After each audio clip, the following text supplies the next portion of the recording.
Tak to byla 3A, děkujeme, písnička o Hrabci. A teď už se nám tady chystá další pořadí 3B. Bude to klasická písnička o Vánocích, takže velmi tematické. Já děkuji za prostor. Tentokrát je hudebně doprovodí paní učitelka Ozorovská. A mnohé děti mají u sebe i orfové nástroje, takže se zapojí i tímto způsobem. Takže prosím, 3B.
Tak jsme slyšeli píseň o Vánocích v podání 3B, no a nyní uděláme takovou malou pauzičku v představování našich tříd, protože tady máme vlastně jako každý rok velmi vzácné hosty, menší děti, takové ty, co ještě nemusí do školy, ty se ještě mají dobře, chodí do školky a chodí do školky vedle, čili do školky zahradní a přišli nám zde zaspívat celkem 4 samozřejmě vánoční písničky, takže už si nastupují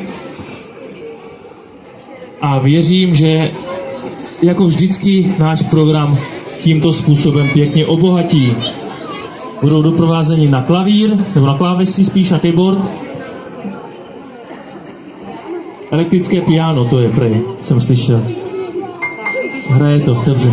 Takže děti z mateřské školy Zahradní a jejich krásné 4 písně o Vánocích. A už teď děkuji, že jako vždycky přišli, aby podpořili naši vánoční akci. Tam je Verunka. Tam, počkej. Jo, Vidíš ji? myslím, že jo.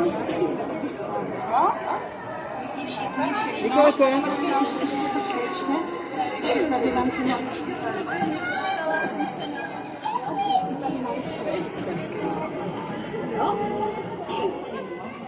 Nikičku. Nikolko. Tady vepředu.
No, právě je trošku vzduchá.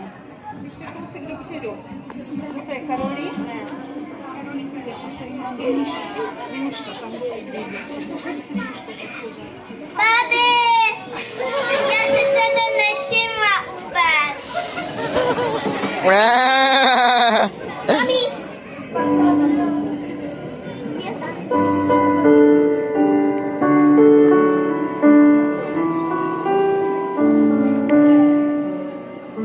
Spadla bílá hvězda z nebe, ten mi leží na dlani. Nemluví jen krásou sebe, vodou dále uhání.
Děti už se moc těší na půlku dálečku.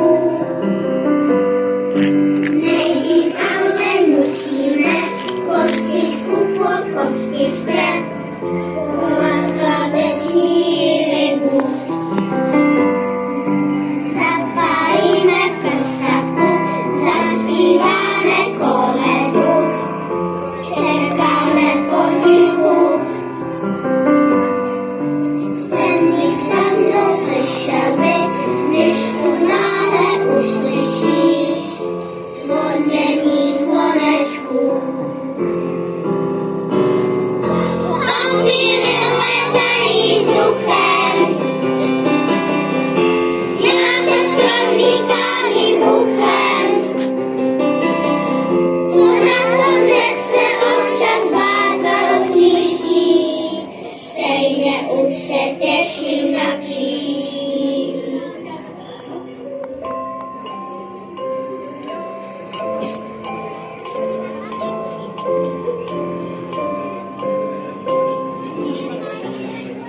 Ponožek není nikdy dosti, knihou také všechny posty, stoupá nervozita. Kde je ten, co jsem si přál, však jsem si i o něj psal, poslední dárek otvíráš. Papíry letají vzduchem, já jsem pronikání uchem. Co na tom, že se občas báňka rozmístí, stejně už se těší na příští.